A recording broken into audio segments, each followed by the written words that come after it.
Hello, everyone. Thank you for coming. In the room today, there's a really big crowd, which is great. Lots of students and lots of people I know and some people I don't know, which is very exciting.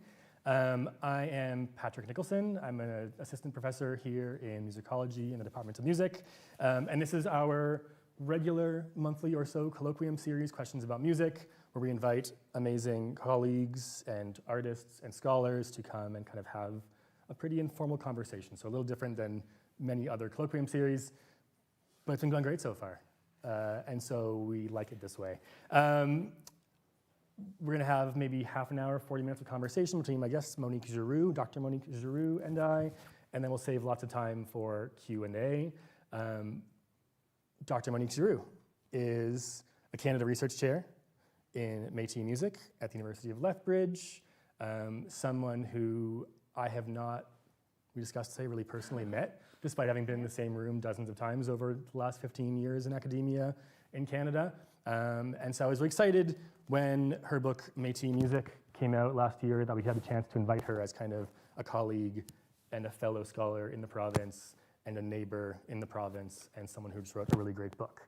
And so I'll have Monique kind of introduce herself more when we get talking, but I want to make sure too we covered and discussed a bit of a land acknowledgement for today in light of the content of the book and today's conversation. And so here is the university's land acknowledgement. It says, the University of Alberta, its buildings, labs, and research stations are primarily located on the territory of Nehiyah Cree, Niitsitapi, Blackfoot, Métis, Nakota, Stoney, Dene, Haudenosaunee or Iroquois, and Anishinaabe, Ojibwe Saulteaux lands that are now known as part of Treaties 6, 7, and 8, and homeland of the Métis. The University of Alberta respects the sovereignty, lands, histories, languages, knowledge systems, and cultures of all First Nations, Métis, and Inuit people. I think with that, I'll just say please welcome Monique Giroux, and I'll cover some more kind of overview stuff. So please welcome Monique.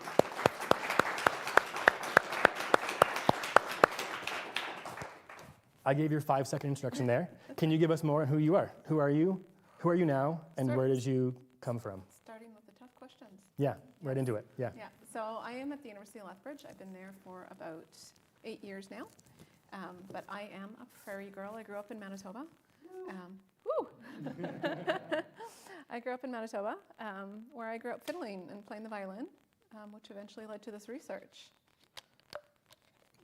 We can go even more detailed than that. So where did you study? When did you start playing the fiddle or any other instrument? Yeah. So I grew up in a family, I guess, that was fairly musical in a lot of ways. My dad was somebody who loved violin all his life, but he grew up in southern Saskatchewan and had only taken a few violin lessons. That was the only opportunity he had. But he was somebody who was always interested in music. He was the church choir leader my entire childhood. And so music was always really important to him. And so when I was growing up, I lived in a small area of Manitoba where there actually weren't a lot of opportunities to take music lessons. And it just so happened that a teacher started coming in once a week to a town about 10 minutes from where we lived. His name was Bill Gray, and he taught Suzuki violin. So my older brother started taking lessons with him. And he also taught some fiddling, so introduced my older brothers to fiddle music as well. And I've always been told that I begged my parents to let me start from the time I was very little. I don't really remember this, but by the time I was about 5, I was starting to play. And my dad at that point had kind of learned alongside my older brothers, so he started teaching me. And when I was 8, then I started taking lessons with this teacher. And about that same time, I started playing at fiddling contests. So fiddling contests are actually, at the time, were quite a big thing in Manitoba. Until I went to university, I would compete probably at about 10 a year. And these are competitions where you played in your age group and you played 3 tunes and you tried to win the prize. So my kind of background musical training was in part in that context, but also in the classical side, because I was studying with first the Suzuki method, but then I started traveling when we were a bit older, we started traveling to Brandon, which is about an hour and a half from where we grew up, taking lessons with classical teachers and doing the RCM conservatory kind of thing. Okay. Yeah. And so when you got to university, yeah, and you had been playing a lot, competing, fiddling competitions. What was your experience of? Were you at Brandon for your Yep. undergraduate degree? Yep. Okay. And what was your experience there coming from that kind of more old-time fiddling kind of Yeah. world? Yeah. So for me, going to Brandon University was kind of just, I'll be honest, I didn't realize that people shopped around for universities. So I went to Brandon University because it was the university that I knew about, that I was comfortable with, that I had taken some lessons at. And when I got there, I think that it was, I actually stopped competing in contests. I stopped doing the fiddling. I think there was a sense for me that I was supposed to, and I had to focus on classical music, and that there wasn't necessarily any space for fiddling. And so I really didn't do much of it at all for many years. And it was only actually after I finished my master's degree and was thinking about, well, what do you do after a master's degree? Not sure. I guess maybe I could do a PhD. And that's when I started thinking about the fiddling again. So there was actually a fairly large gap in time where I, from 18 until my mid-20s, where I really didn't fiddle at all. And so going into the PhD was kind of where I got back in a music department, where I got back into fiddle music. Okay. And so where was the master's, to backtrack a little bit, and then where did you do your PhD in this kind of return to fiddling? Yeah, so I did my master's at York University in Toronto. I entered a program, I didn't know what ethnomusicology was. I didn't know that was the thing that you could do. And I also did my PhD at York University. And I was really lucky at that time because there was a woman who had just gotten hired and actually had completed her PhD at York and had just gotten hired, who was from a fiddle family in Ontario. And she actually, her family, and this was only, we met over the photocopier and like, do we know each other? But her family used to come to Manitoba to the fiddle contests that I competed at. And so we kind of reconnected at York University, and she became one of my committee members that kind of helped me develop my area of research. Cool. Yeah. Okay. And so you're at York University, you're thinking time to return to fiddling. Yeah. But also I'm now a researcher, scholar, end of that kind of world. What did your project begin as, or how did you kind of find your way into, I assume this is kind of when this research started? Yeah. For your Yeah. PhD, yeah? Yeah. So I always tell people there was no point in my life where I kind of decided I'm going to study Métis music. That was never a kind of clear decision for me. So when I started my PhD, I was going to study old-time fiddling, Canadian old-time fiddling. And that's this tradition that, despite its name, is actually a fairly new fiddle tradition in Canada. It really emerged with the advent of radio and television, and it became transmitted a lot through those means. So Don Messer was one of the biggest named fiddlers, old-time fiddlers in Canada. People used to, listen to, he had a radio show and then a TV show. Everybody used to watch it across Canada. So old-time fiddling was from that scene, and also this fiddle contest scene that I was talking about. So that was what I was going to study when I started my PhD. And at that time, so that would have been, I think, 2008. And in the kind of years before that, the fiddle contest scene in Manitoba had really started getting a lot smaller. When I was growing up, fiddle contests they would be a whole weekend long. And so there would be a dance on Friday night. Then on Saturday, there would be a show, often invited guests, like this Johnson family that came from Ontario. And then there'd be a preliminary competition in the afternoon. And then there'd be a supper, usually a nice supper that was put on by the women in the town.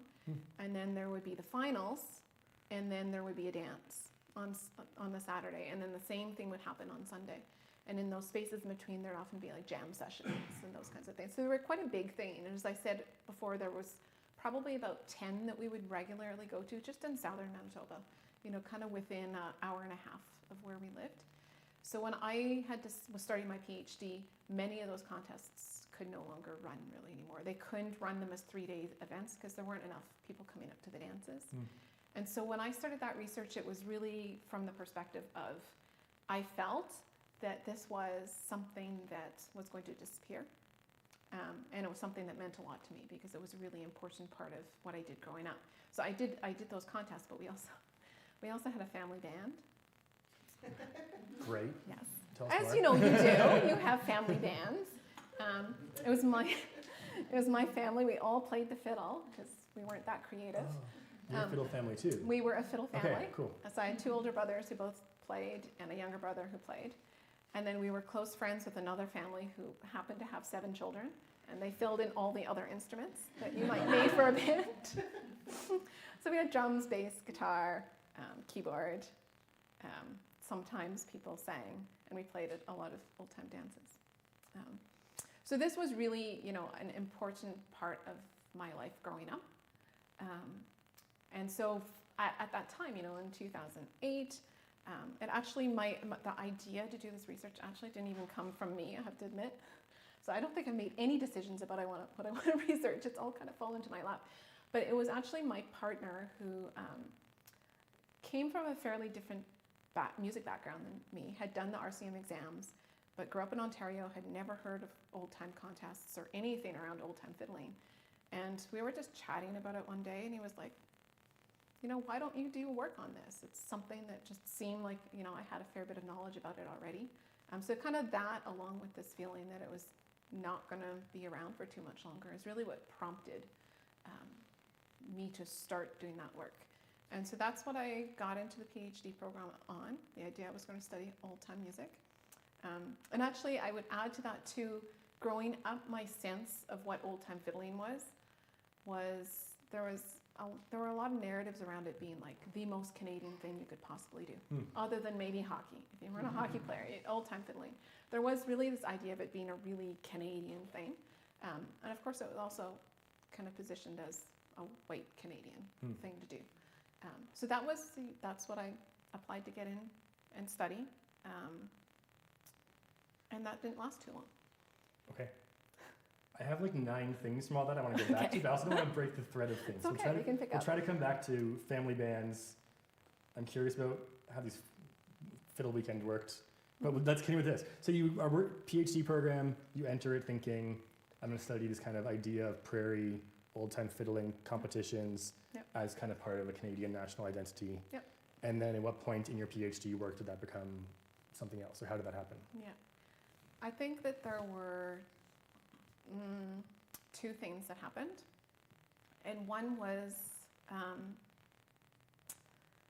so as I was studying it, I started realizing that Métis music was so embedded in the old-time fiddle scene in Manitoba. So all these really well-known fiddlers, people like Andy Jarlis, Reg Bouvet, that I grew up hearing and playing their tunes, they're Métis. And so I started realizing that I couldn't study old-time music in Manitoba without actually talking about some of those relationships. And so over time it started shifting more towards looking at fiddling as a site of relationship, as a site of encounter between people. So that's kind of what my dissertation turned into. I'd say even after I was done my PhD, I didn't really say I studied Métis music. I studied relationships through music. And then the other part, so that was part of it that kind of shifted it towards, thinking about Métis musicians and drawing on Indigenous scholars to kind of understand those relationships. The other part of it was that when I got to York University, there were a number of people who kind of had a sense that they knew what Métis music was. And of course, if you look at like Encyclopedia of Music in Canada, there's an entry on Métis music. And I was struck, actually, I'm going to go on a little side note. Some of you may know, but your colleague Patrick, or your professor Patrick, has some really great podcasts online. Yeah. And so as you do, I happened to, decide to do a little snooping on him as I was coming up here and listen to a couple. Yes, what am I going to say? But one of the things that you said in one of them was that when you knew minimalism and listened to it and you kind of came to it as a listener, but then when you started reading musicology articles about it, you were like, this was something I didn't recognize. And that really struck me because I had the same kind of experience when I read those articles about Métis music. It was something I actually did because at Old Time Contest, there were Métis fiddlers, and we knew there were Métis. We didn't talk about it as much as maybe we do now. But what I was reading didn't fit my experience with what Métis music was. And it doesn't mean that those were wrong. It was a different perspective than what I had understood. And so I think that that was the other kind of thread. So it's the realizing that Métis music was entangled in old time music, but also realizing that there was potential or a need or space to talk about, to have more conversations about Métis music within academia. Because the other part of it is just there were very, very few people writing about it. So yeah, that was kind of how I kind of switched from this kind of old time, looking at Canadian nationalism through this ultra Canadian music to really shifting towards Métis music much more. It's so interesting. Thank you for mentioning that conversation I had too, because I wasn't sure where you were going with that. But I mean, I think it's probably a pretty common experience, I think, for students. And it's a good thing maybe to pause for a second and remind this is also a teaching environment that, like, if you've come here thinking of some repertoire that you love and have loved, and you read the literature on it and you're like, that's not the music that I love. That's not a problem, that's an opportunity, which is good to remember, I think, too. But so thank you for highlighting that too. Okay, so then you're at York. By the time you finished your PhD, was it on Métis music? It was not really. Okay, it so was still really not. still Old-time mostly, it was fiddling old and- time. There was a lot more about the history of Métis musicians. So it was leaning heavily towards looking more at that Métis context. Okay, and then you finished at York, and you're on the job market, as some people here are or will be. And where did you wind up, and how? Like, when did you end up at Lethbridge? Okay, so I actually, when I was doing my PhD, I only spent, I think, 2 years at York University. So I did my courses, and I did one of my comps, I think, and then I moved to Winnipeg because I really wanted to be there to do the research. One of the things that I always like to do is do research where I am, to be able to spend as much time in that space as I was able to. So I moved to Winnipeg and ended up spending 5 years in Winnipeg, and that's where I finished my PhD. So that was 2013. I moved back to Winnipeg in 2010. It's 2013. And then I spent a year not finding jobs. Then I spent another year sort of on mat leave, having had my first baby, also not finding jobs. During that time, I was doing a bit of sessional work at the University of Manitoba, the University of Winnipeg as well. And I was also working as an educational assistant in a kindergarten, which is really kind of awesome. But yeah, it was 2 years. It took 2 years. After that, I finally, a postdoc came up it was, okay, I'll give it one more shot. It really seemed like a really great fit for what I was doing. And I decided, okay, I'll give it one last try. Ended up getting it. We packed up everything. We had a 1-year-old at that time. My partner quit his job, and we moved to Kingston, Ontario for a job that paid $36,000 a year and just took a risk. And so we spent 2 years in Kingston, which we loved. Kingston was just a really great place to be. And of course, continued applying for jobs. The job that I ended up getting, I wasn't going to apply for, and my supervisor at Queen said, oh, you should apply just for the practice. And of course, I was thinking, I really don't need more practice. I feel like I've had a lot. But somehow that was the job that I happened to get. And so I ended up in Lethbridge that would have been, we moved the summer of 2017. Yeah. Okay. And I didn't know where Lethbridge was before this. As many people do not. So it's about 5 to 6 hours south of here. It's an hour from the US border. And I think, to kind of maybe shift to the book a little bit too, that the place that you are, even though you didn't maybe intend to wind up there, seems to have been really fruitful for your research and for this book. You talk about, there's a really great part in here where Monique talks about crossing the border, and I keep forgetting the name of the state. Montana, yeah. The state just below us, and like the border guards not knowing what Métis meant because of the kind of different national contexts in the United States and Canada around indigeneity and Métisness, these kind of identities. And so you are really in a place that's really appropriate for the research you're doing. Have you felt that? Is that true? Yeah, I'd say it is in a lot of ways, beyond actually some of the ways in which I talk about it in the book. It's partly intentional because I do try to do work where I am. So I started going to this festival, I think it would have been about 2018, so pretty quickly after I moved there. It's only about 2.5 hours from Lethbridge in Choteau, Montana, and it's just such a beautiful space, a beautiful place. And it also was, you know, I've gone to a lot of the festivals, like places like Back to Batoche that are huge. You get 10,000 people coming out. And then Choteau was tiny. It would be, they'd get maybe 100 people that would come. And so it was really interesting from that perspective, but it was also interesting from the perspective that I think that the organizers wanted me to be there specifically. I'd say, I mean, Back to Batoche, they didn't care whether or not I was there. It really didn't matter. But in Choteau, I felt like I had a purpose to be there, to support the festival and offer my skills on the fiddle if I was asked. So there was that aspect, which I don't think I really talk about in the book, but that sense of, I guess, being in a place where I was needed to some degree. And the other thing that I'm talking about the book by not talking about it, but in Lethbridge, there has, for a long time, there really hasn't been a fiddle scene. And so I've had the opportunity to do a lot of work with the local Métis association there. We run fiddle and jigging sessions to teach people, run a jam session out of my house. So in a lot of ways, it's kind of been an opportunity for me to use the kinds of skills that I have beyond the more clear academic skills to do work in a community that seems happy to have me there and is appreciative of the kind of support that I can offer. Yeah. Amazing.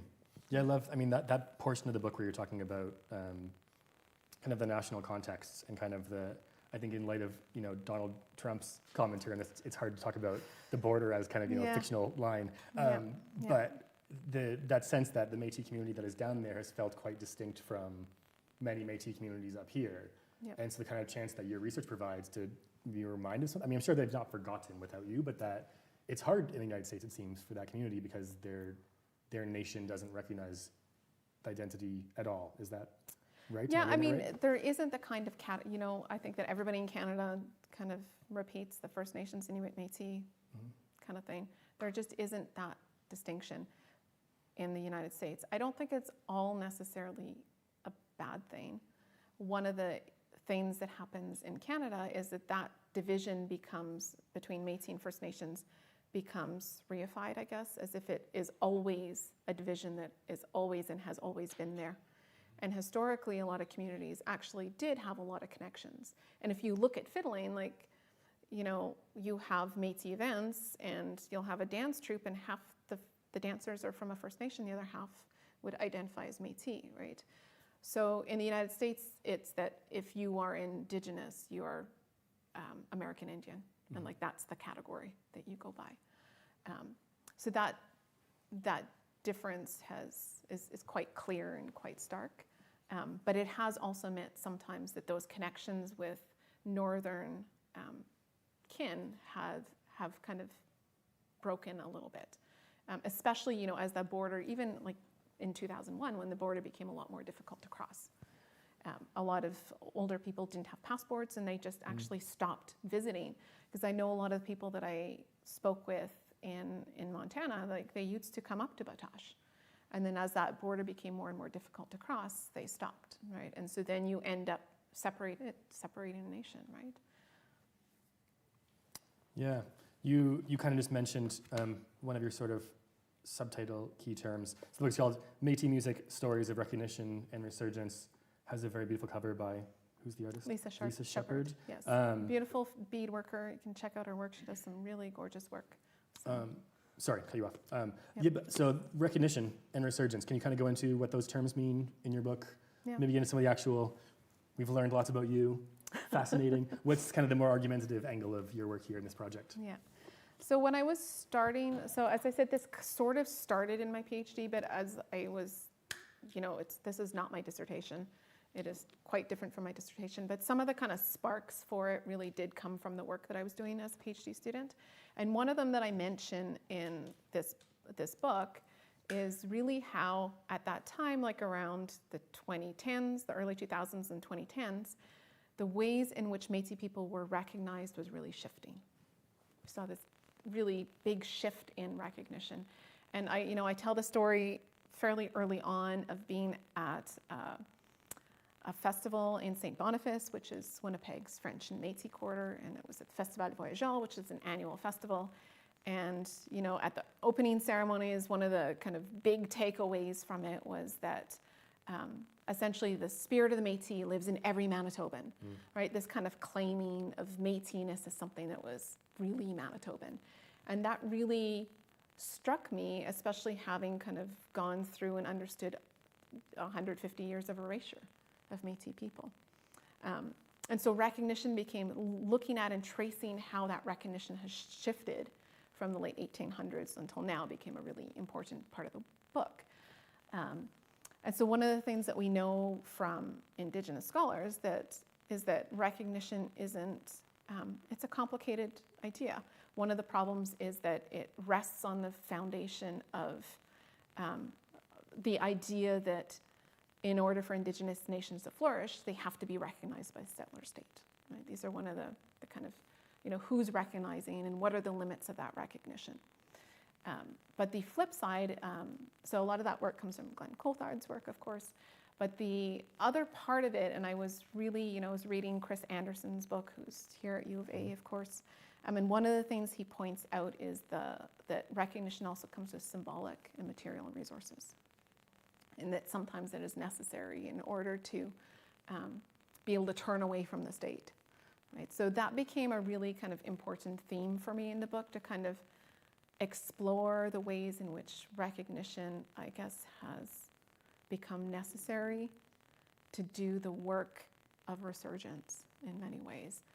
So thinking about resurgence more as work where we say, we are going to come together as a community, and it's not going to be about having to engage with the settler state. And then what's the resurgence portion of that? There's a lot of really great stories in here. I guess one way of asking this, I think one of the things I really love in the book, and one of the reasons you should read Monique's book, is that a lot of the chapters have this really kind of cool split where you kind of deal first in a kind of settler, historical, archival kind of method, and then you kind of flip it and deal in what do Métis folks say about this topic, and what is the history of the fiddle among kind of Métis people and storytelling in this context. And you kind of hold them in this kind of really interesting tension a lot of the time. And so are those second half stories where you're dealing in Métis materials and Métis archives, is that kind of part of the resurgent idea for you, or is it something else? I think the idea for me, most of that was the chapter that really deals with festivals, or the cultural gatherings. Festivals is not really the right word, cultural gatherings. One of the things that I wanted to do when I was writing the book was, as I said, critically look at what does it mean for settlers to recognize Métis people. And maybe, again, I'll do a little sidebar here. One of the examples that I talk about is in the context, again, of old-time fiddle contests. And so in 2006, fiddle contests in Manitoba started adding, so there weren't many contests left, but the ones that were left started adding a Métis-style category. And this was actually seen as, a lot of great progress, recognition of Métis fiddlers, the importance of Métis fiddlers. And it was interesting to me to see that at the time when I was doing this research, because I was also researching this long history of erasure. So you have this erasure of Métis fiddlers who were very important in old-time contests, and then suddenly you have old-time contests that say they have this old-time category, and then they have this Métis-style category. So one of the things that happened is that in the context of these Métis-style categories, there was opportunities for people who had learned a tune, a supposedly Métis tune, on a recording, who were not Métis, who competed in a Métis-style category and were judged by non-Métis judges, and then win the category and win money for the work in that category, having never actually interacted or worked with Métis fiddlers. I don't think this happened often, just because of the context where there's many Métis fiddlers, and often the judges are Métis, but I know that it has happened. right? So I was thinking a bit about, that context of what happens in those spaces. And now I've lost my train of thought a little. So the question was around, I do this a lot. It's good. This format invites tangents. That's my understanding of it. Yeah, that's great. Yes, but then going back to so the question was around the kind of my thinking around resurgence. Thinking of moving into kind of the more academic end of the argument and your method of approaching these things and kind of dealing both in kind of the criticism of the older settler methods and materials while also dealing in the more resurgent, positive end of these things. Yeah. Which I think you answered. If you can keep going if you want. Well, I did want to talk about, I guess, the other aspect of, this is kind of where I was going with it. When you go to one of these cultural festivals, I wanted it to be clear, and that's what one of the chapters really just deals with these festivals. I wanted it to be clear that Métis music was a music that was vibrant and surviving and that was being led by Métis people, right? So we have this context of these categories that kind of come from this idea, okay, we got to separate it from everything else and we got to save it, and it could actually be separated from Métis people. And we have this long history of erasure of Métis people in many settler contexts, but we also have these festivals, these cultural spaces. And the one that I talk about, so many of them were relatively new, that started in the 90s or 2000s. But back to Batoche, it actually dates back to the late 1800s. It didn't run continuously, although Métis people have been kind of returning to this site. So Batoche is a really important site for Métis people as kind of the last battle against Canada, where Canada decided they were victors over the Métis people and pushed Métis people out once again. So it's been an important place for coming back. And the festival really did have roots, these historic roots in the 1880s. And it kind of returned in its more modern format in the 1970s. So I wanted to be clear that, we have these spaces, these kind of settler spaces where these things are happening, but we also have this long and vibrant history of Métis people coming together without performing for settlers or without it being about that particular context. That it really is a context for Métis people to come together. And this is not a sidebar thing that sometimes happens. Mm-hmm. These are actually really important, vibrant spaces. And I mentioned earlier, back to Batoche will get 10,000 people out. Yeah. These are not small events. Some of them, like Shoto, are, and those are really important as well. I think that they allow for a different kind of coming together. The Shoto event, the person who one of the people who started Jigs Charette, he really kind of conceived it as a family reunion, and he talks about that a lot, this idea of building these relationships through this place. And I think Back Batoche is like that too, but it facilitates it a little more easily when it's a smaller event where you can kind of meet everybody and meet together. So that was kind of something that was really important to me in writing this book, was making it clear that these really vibrant spaces exist, even in the context of all this other stuff that was happening. Amazing. And so other important things that come out of the book for you, I'm sure you can name more. But I'll propose, too, that when we were talking about earlier, the last chapter in the book is about, partially about an opera by a Métis composer, artist called Liqueur, by Dr. Suzanne Steele. And you've been doing kind of some collaborative writing with her that grows out of the book in some ways. I guess I'm wondering, what work are you getting excited about now, and what other work is coming for you, and what comes out of the takeaways from the book that you are excited about? Yeah, so my work with Dr. Steele really started as, one of those things where I heard about this opera that she was creating, and I nervously typed up an email and said, "Would you talk to me? Your work sounds really awesome." And she was really generous and got back to me quickly. She said, "Oh, I'm on a boat somewhere, and I was about to have another baby." And so that was 2018. And so, we had a little email exchange. And as I said, she was generous and seemed happy to talk, but life got in the way for a little bit. And then we reconnected around 2020 and started working together more and more on some other projects. And I also then had the amazing opportunity to be close by as Liqueur, this Métis-led opera that she created, was being finished and staged. So I got to actually see, she invited me to a workshop when they first kind of tried it out to see what was working. And then I got to go to the premiere, and we also just had many, many conversations in between, lots of back and forth. And then so that chapter there at the end became, it starts out, I talk about the Louis Riel opera by Harry Summers, and it's very much me writing it and me analyzing what was written about it, what was happening at that time. And as you get into the second half, where it's about Liqueur, it becomes more and more of really, it's not Suzanne's writing, but it was certainly more and more influenced by her thinking and by our back and forth conversations.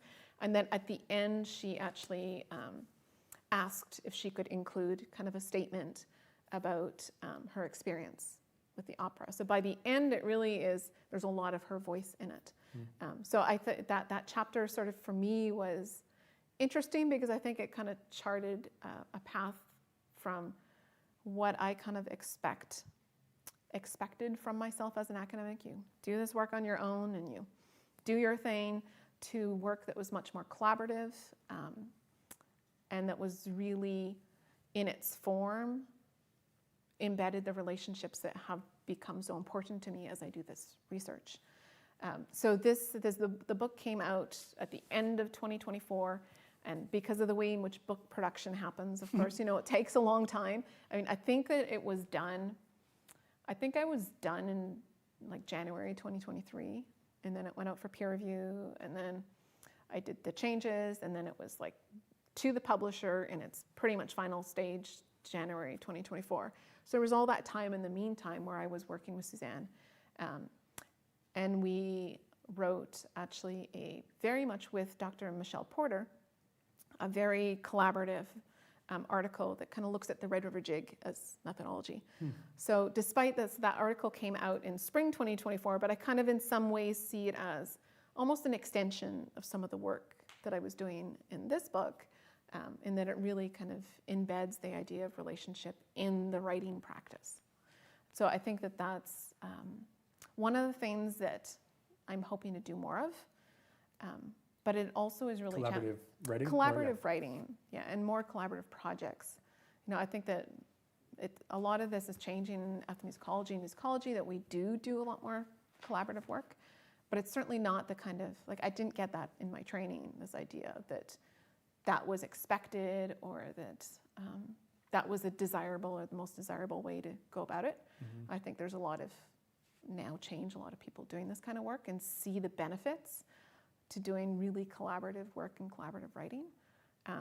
The challenge, of course, is that, Dr. Steele is she's an academic, but doesn't hold an academic position. So she does a lot of, the kind of gig work that a lot of creatives do. So that becomes a challenge in terms of how do you fund somebody to do this collaborative work when you don't want to be taking advantage of their labor through all of it, right? It's a hard thing around how universities are structured, the assumption that people who are doing the work have the salary, which Exactly. can't be assumed. Exactly. Yeah. And so I think while we are really trying to bring in more community collaborations, there's still challenges around how to ensure that community collaborators are properly funded and recognized as full members of your research team. Yeah, so that is a path that I want to go down. I also have another project which I kind of, it's not doing those things that I want to do, but is really important to me. And that is, strangely enough, as somebody who I think was born a feminist, I'm doing some work on a dead white man. His name is Richard Johnston. Johnston, I don't know if how many people have heard of him, but he was the first kind of university scholar that I know of, somebody who was paid by a university or institution to do research on Métis music. And so he traveled. He was born in Chicago, around 1917 and eventually got a job at U of T. And when he was at the University of Toronto, he got interested in folk music. He started publishing with Edith Folk and got this idea that, well, nobody's collected anything west of Ontario. I should do that. So he got some funding and traveled to Saskatchewan to record folk music across the province. And so that was 1957, and he did a series of recordings in some Métis communities. And so part of the work I'm doing now is I'm looking at the recordings that he made and the notes that he made and kind of looking at the pathways of the music before and after that particular moment. Amazing. Yeah, and there's some interesting things in it, like, as you might expect, like songs that got taken by a composer and turned into a composition. And other ones that have actually connected to some of the work that I did there. When I was in Choteau, one of my kind of all-time favorite moments was a conversation that I had with Kathy Moran, who is a singer and just a wonderful human being. And she shared a song that she had learned from her great-great-grandmother. It was a beautiful song. I had not heard it anywhere else. Just this beautiful song that she sang for me and shared with me. And then in that Richard Johnston recordings, I found a different version. It was the same song, a different version of it. So one of the things I want to look at is kind of both the ways in which the archive and Johnston's recording allowed that music to circulate in different ways, and maybe sometimes problematic ways, but also the ways in which that music circulated despite Richard Johnston's recordings, where that really didn't matter. It continued in its own way across borders. And so this, he recorded in Saskatchewan in 1957, and she was singing for me in Choteau, Montana in 2018, right? So thinking about kind of the ways in which the music has followed and crossed pathways. Amazing. We have lots more to discuss, you and I, about that, because I'm fascinated by Edith Folk, one part, but also I love this kind of story of these scholars from presumably Ontario and Quebec who were traveling west and collecting, and BC, I think at that point seemed exciting and different, but the prairies, they kind of seem to have crossed. There's an amazing article I have. It's a void. The prairies were a void. Just wanted to get across. Yeah. There's a great article I used in one of my classes, kind of as a starting point foil, called "Is There an Alberta Folk Music?" from the 1970s, and the answer was no. To this person who had visited and wanted to find voyageur songs, and he wanted to find canoeing songs and East Coast French Canadian songs, and he's like, there aren't any. There aren't any. But we should turn to questions for sure. I'll say one more thing while folks gather their thoughts and prepare a question in your heads. There are some folks here I don't recognize. Please know you're all very welcome to throw some questions up. I'll just say, this isn't really a question, it's just kind of a concluding thought that you can respond to if you want, is it's been so nice to chat with you today. As I said, we didn't really know each other before, but having read your book this week and having engaged with Monique, who's joined my Music in Canada class this afternoon, and hearing you talk about this work with Dr. Steele, there's a real cool sense you get, even barely knowing you, of your own kind of journey in this book. In the introductory chapters, you're kind of critical of your own, or I read it as you being kind of critical of your own earlier work, and then by the end, you're these new collaborations and new work, and it's really effective and lovely. So I appreciate that's not a question. That. But, no, but I mean, I guess I could add to that this book sort of kind of took 10 years. I mean, a lot of things happened in between, and it's not like I didn't do other things. But yeah, there is shifting in the way I think about things, and I think I could have decided to change it and try to make it more cohesive, but maybe cohesive isn't the right word, more like one single voice. But I think it was also important to me to show that, I'm not the same person I was when I started this research. And ideally, I think that research should do that. I think it should change you as a person. Yeah, and you're present, and you change, and it's nice to read that way. Thank you. But we should stop, or I should stop talking.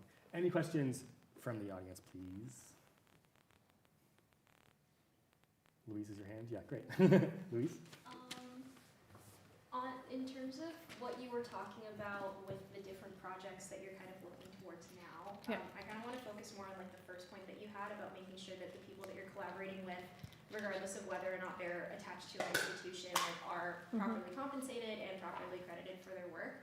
I was just curious about the actionables of that, and Patrick's gonna hear this forever. I talk about this all the time in Patrick's class last semester. Yep. Like, what work do you see yourself doing to make sure that this happens, or like, do you have any ideas, or even like who else you could collaborate, or like in terms of even like bringing this into like policy and like actually entrenching this into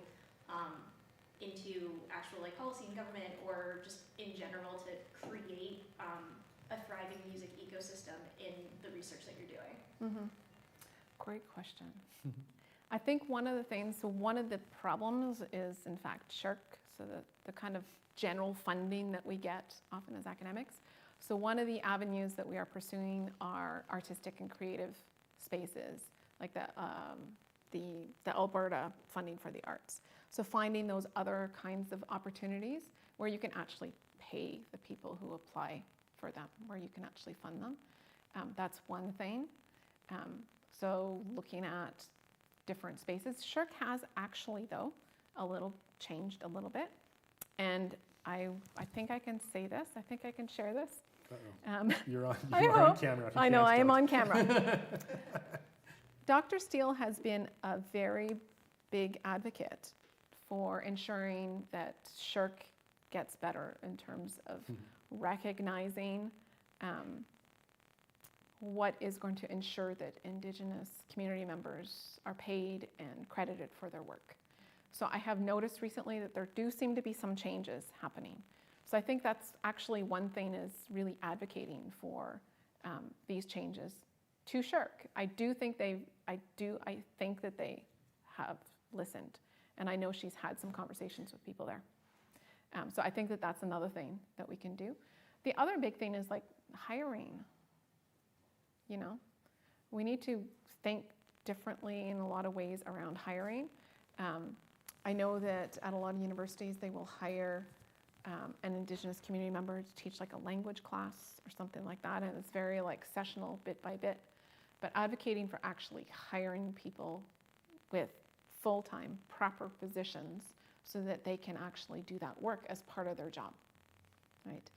So I think there's a lot of layers to that.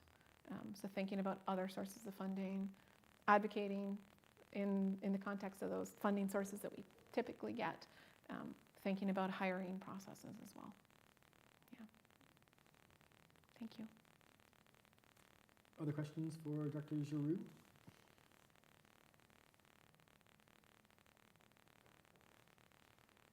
Yes. Yeah, Caleb, please. Thank you very much. It's been really, really interesting to hear about the book. I look forward to reading it. I'm just curious to maybe hear a little bit more about your approach to this new project with, you said it was Dr. Johnston's archive, right? Yeah. I'm assuming it's held at U of T. No. Oh, great. Where? I'm curious. I'm glad to hear that it's not at the Giant Again. Center. Can we turn off the cameras? Oh. This may be a question for afterwards. Okay. It is, so the recordings that Richard Johnston made, so he was working at U of T, but he had an agreement with what's now the Canadian Museum of History. So he actually got some funding from the Canadian Museum of History, and that's where all those recordings were deposited after, in his field notes and those kinds of things. So most of it is there. There's a little bit at the University of Calgary archive. It's the Richard Johnston archive. He was dean at the University of Calgary after he was at U of T. And so his more personal diary is in there, and some of his other notes.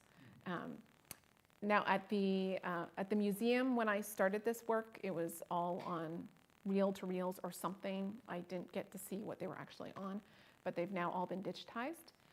And the exciting part of it is that the museum, for a number of years, has been in conversation with the Gabriel Dumont Institute, which is a major cultural organization for Métis in Saskatchewan in particular, but everywhere. And they've been in conversation with the GDI to have those recordings or copies of the recordings given back to the Gabriel Dumont Institute. So they should, and right now the GDI is in conversation about what that's going to look like, whether or not they're going to make them freely accessible online, or if there's going to be other kind of protocol around how they're used.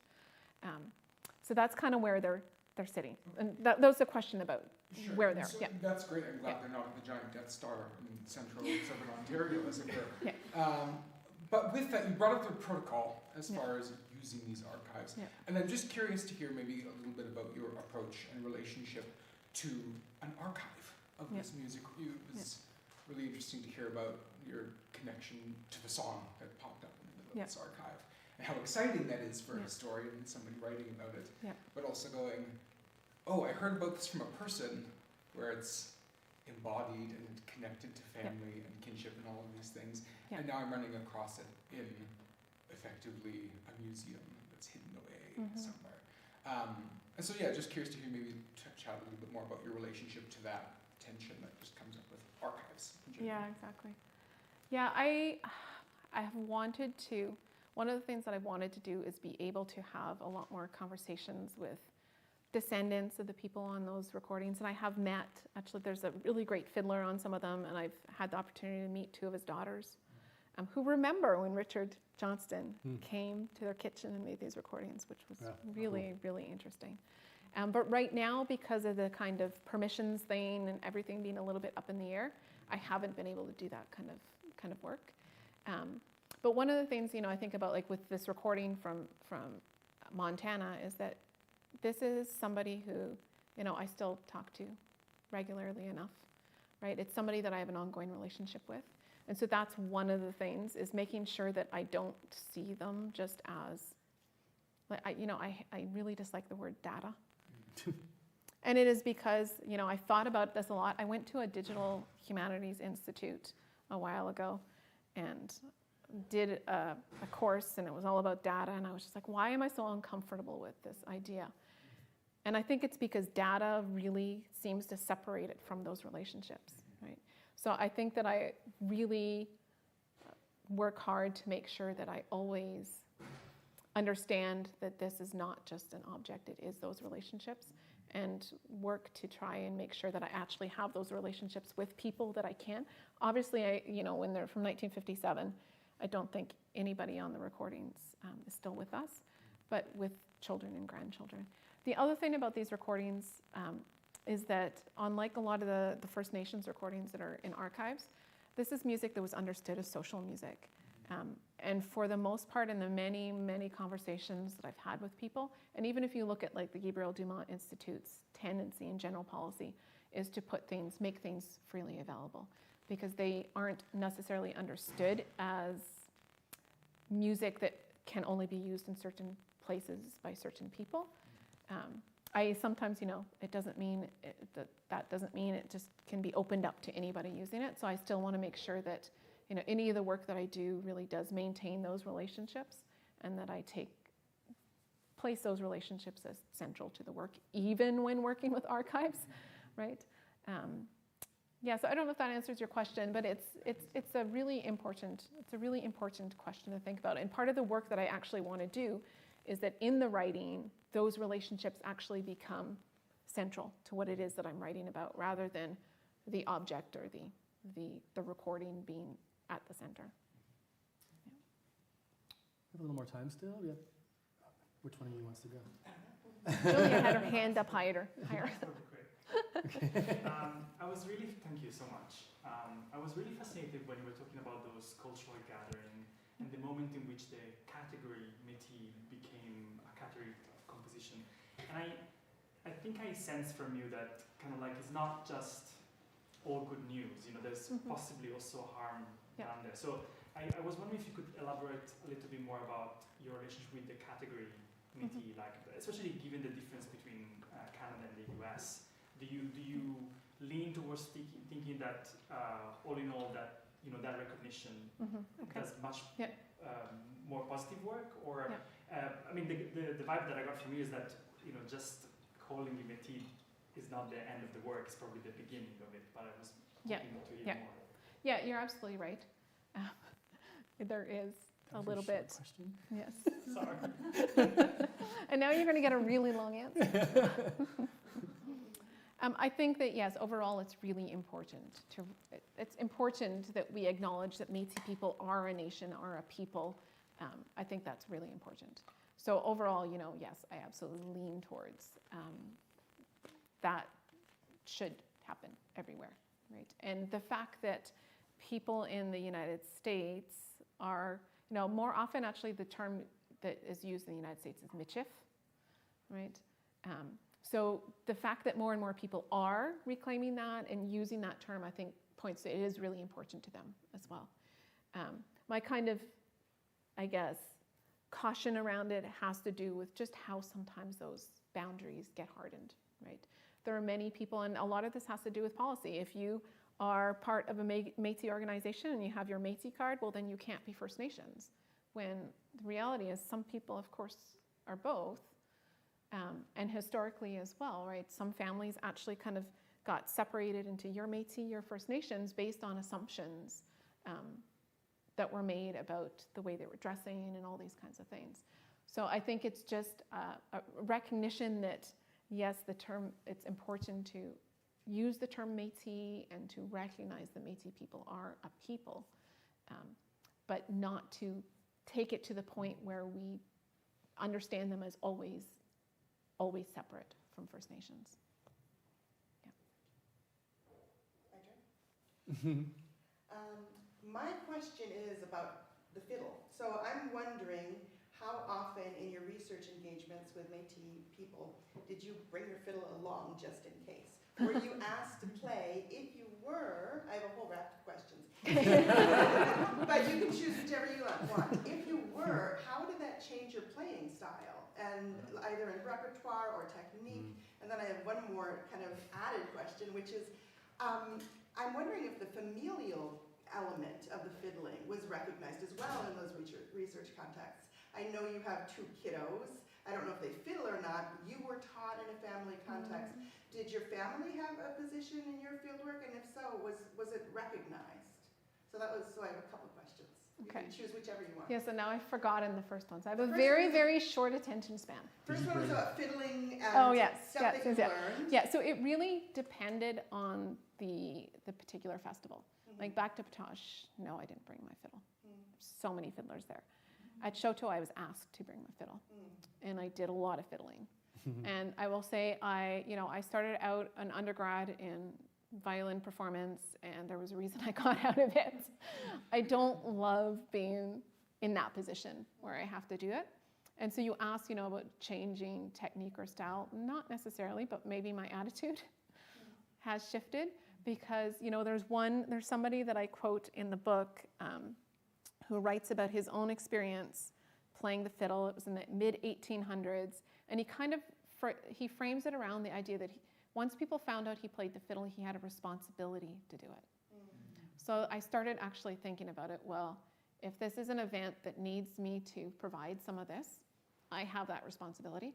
It doesn't really matter that I get nervous up here and I don't love to be in this role. It is something that I can offer, and I have a responsibility to offer. So that does kind of connect into my second part of the question, which is, the larger familial relationship, caregiving element. It's interesting that you chose that way to think about fiddling. Did you ever bring your kiddos in the field? Oh, yeah. Yeah. And my partner has been,